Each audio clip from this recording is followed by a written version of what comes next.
कौन राजा होगा? पुराने समय में एक बहुत सुंदर राज्य था। वहां का राजा बड़ा ही उदार, धर्मात्मा और प्रजा को प्रेम करने वाला था। वह अपनी प्रजा के सुखों के लिए एक से बढ़कर एक सुंदर राज्य व्यवस्थाएं करवाता और उनकी सुरक्षा के लिए कड़े से कड़े कानून बनाता। उसने एक नया कानून प्रचलित किया कि अमुक अपराध करने के लिए अपराधी को देश निकाले की सजा दी जाएगी। कानून तोड़ने वाले बहुत से दुष्ट आत्माओं को राज्य से निकल बाहर किया गया। राज्य में चारों तरफ सुख शांति और समृद्धि का माहौल था, लेकिन एक बार भूल बस वही अपराध राजा से हो गया। राजा बड़ा दुखी हुआ। राजा चाहता तो अपराध को छुपा सकता था, लेकिन राजा सच्चा था। अगले दिन बड़े दुखी मन के साथ वह राज दरबार में उपस्थित हुआ और सभी के सामने अपना अपराध सुनाया। उसने कड़े शब्दों में यह आदेश भी दिया कि मैं अपराधी हूँ और मुझे इस अपराध की सजा भी मिलनी चाहिए। दरबार में उपस्थित सभी सभासद इतने धर्मात्मा राजा को राज्य से निर्वासित नहीं करना चाहते थे, लेकिन राजा अपनी बात पर अड़ा रहा।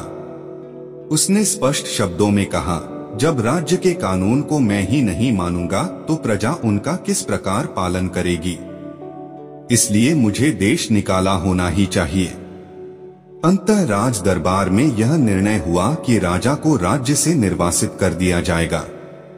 लेकिन अब प्रश्न यह था कि अगला राजा किसे बनाया जाए। उस राज्य में प्रजा में से ही किसी योग्य व्यक्ति को ढूंढकर राजा बनाने की प्रथा थी। जब तक नया राजा ना चुन लिया जाए तब तक उस पुराने राजा को ही कार्यभार संभालने के लिए विवश किया गया और यह बात उस राजा को मजबूरन माननी पड़ी। उस जमाने में आज की तरह वोट डालकर चुनाव नहीं होते थे। ऐसा नहीं था कि चुनाव का यह तरीका उन्हें पता नहीं था, बल्कि उन्हें अच्छे से पता था कि यह तरीका उतना प्रभावशाली नहीं है, क्योंकि लालच और झूठे प्रचार के बल पर कोई नालायक भी चुना जा सकता है। इसीलिए व्यक्ति के सद्गुण ही उसके चुनाव की कसौटी थे। जो भी व्यक्ति सभा में अपनी योग्यता को सिद्ध करता वही चुन लिया जाता। जितना उस राज्य का राजा धर्मात्मा था, उतना ही उस राज्य का प्रधानमंत्री भी बुद्धिमान था। उसने नए राज्य के चुनाव का दिन निश्चित किया और पूरे राज्य में यह घोषणा करवा दी कि जो भी इस निश्चित दिन को सुबह 10 बजे राजमहल में आकर महाराज से सबसे पहले मिलेगा, उसे राजा बना दिया जाएगा। राजमहल एक पथरीली पहाड़ी पर मुख्य शहर से लगभग 2 मील की दूरी पर जरूर था, लेकिन उसके सभी द्वार खोल दिए गए थे। भीतर जाने की कोई भी रोक-टोक न थी। राजा के बैठने की जगह भी खुले में थी और वह घोषणा के दौरान सभी को चिल्ला चिल्लाकर बता दी गई थी।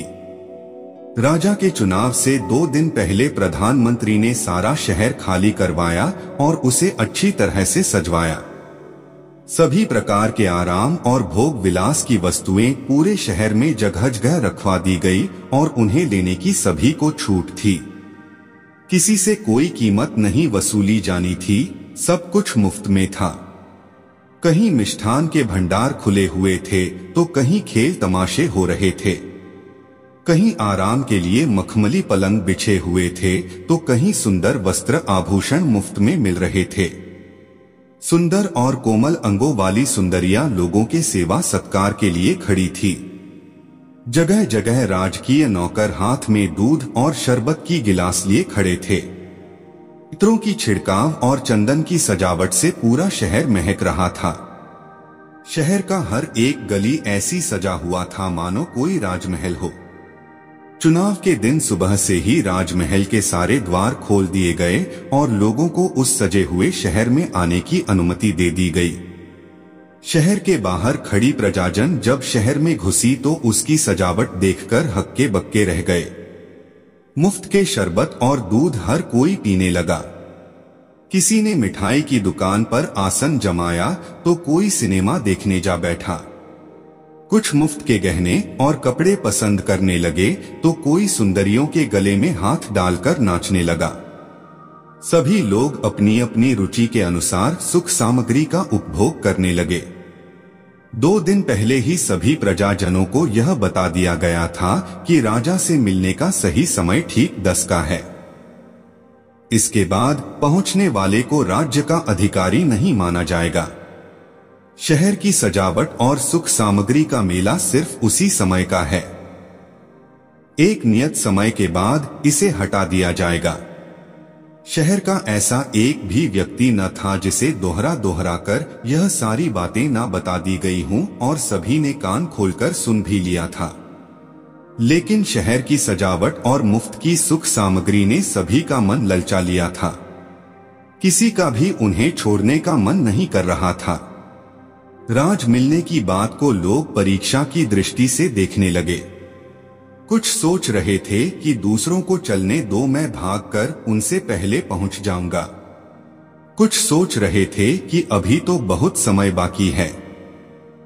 कुछ का विचार था कि सामने की चीजों को ले लो, अगर राज्य ना मिला तो यह भी हाथ से जाएंगे।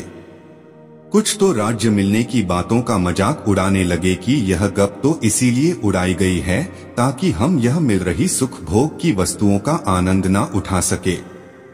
पूरी भीड़ में से एक दो ने हिम्मत की और शहर से निकलकर राजमहल की ओर चली, लेकिन थोड़ी दूर चलने पर ही महल के पथरीले रास्ते, पहाड़ी की ऊंचाई और शहर की सुंदरता ने उनका मन बदल दिया और वह उल्टे पांव शहर वापस चले आए। सारा नगर सुख भोग के संसाधनों में डूब चुका था। किसी को भी समय का ख्याल ना रहा। 10 बज चुके थे, लेकिन हजारों प्रजाजनों में से कोई भी राजमहल ना पहुंच सका। बेचारा राजा दरबार लगाए अकेला बैठा रहा। प्रधानमंत्री मन ही मन खुश हो रहा था कि उसकी चाल कैसी सफल रही। जब राजा से मिलने कोई ना आया तो मजबूरन उस राजा को फिर से राज्य का कार्यभार संभालना पड़ा। दोस्तों, यह कहानी काल्पनिक है, लेकिन यह मनुष्य जीवन की सच्चाई को दर्शाती है। हम भी तो अपने छोटे छोटे सुख भोगों के लिए अपने जीवन के लक्ष्य और उज्ज्वल भविष्य की आहुति दे देते हैं। हम में से किसे नहीं पता कि हमारे पास लक्ष्य प्राप्ति का समय सीमित है, लेकिन हम फिर भी इसे अपने झूठे सुखों के लिए बर्बाद करते रहते हैं और समय हाथ से निकल जाता है।